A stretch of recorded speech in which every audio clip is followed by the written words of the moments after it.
Major Sayre was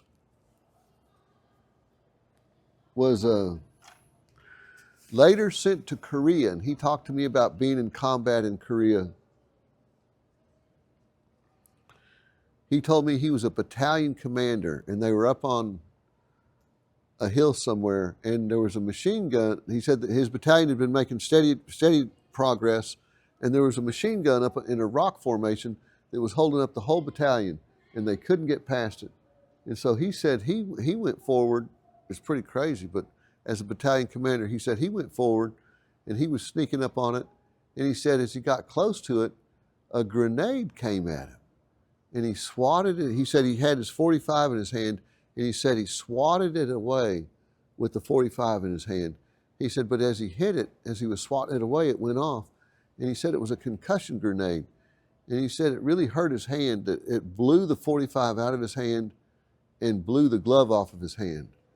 But he picked up his 45 and he jumped into the rock formation, and the machine gunner tried to turn around with his machine gun, but the formation was too small and he couldn't get the barrel to turn, to allow him to turn around. And he said he plugged that guy full of holes with the 45.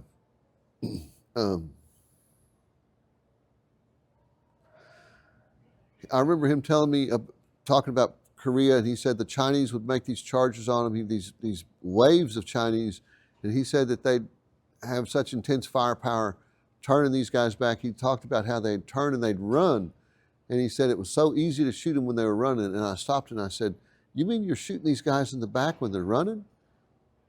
And the colonel looked at me like I was crazy. And he said, well, hell yeah. They're not putting any pressure on you then. You can be accurate. You don't want to give them a chance to get back into position and fire on you again.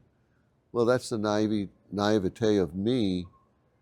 Never have been in combat before, but I see his point. So he later then served in Vietnam, and he showed me a picture of him in the door jumping in a jump in Vietnam. It was a practice jump, and he told me that was the scariest jump that he had in his life, was when he did a practice jump in Vietnam. I have, and you know, Mitch, I'm going to open up the little treasure chest here because I have a knife that I'd like to display that Colonel Sayre gave to me that I'm quite proud of. This pocket knife right here was given to me by Colonel Ed Sayre in Breckenridge, Texas, one time when I went out and visited him. He told me that when he graduated, look, it says USA on it right there. This one's not made in Japan. He said when he graduated from jump school, and they issued the men switchblades, which they carried in this little pocket right here. That was the normal knife, other than the fighting knife for the paratrooper. They carried it here.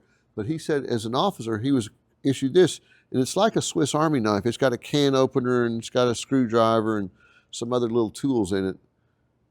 But if you saw this in a desk drawer somewhere, you know, you wouldn't think anything of it.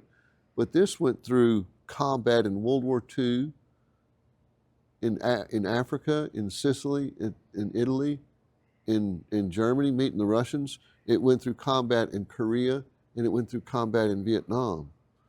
And Colonel Sayre was kind enough to present that to me. He gave that to me one time when I visited him.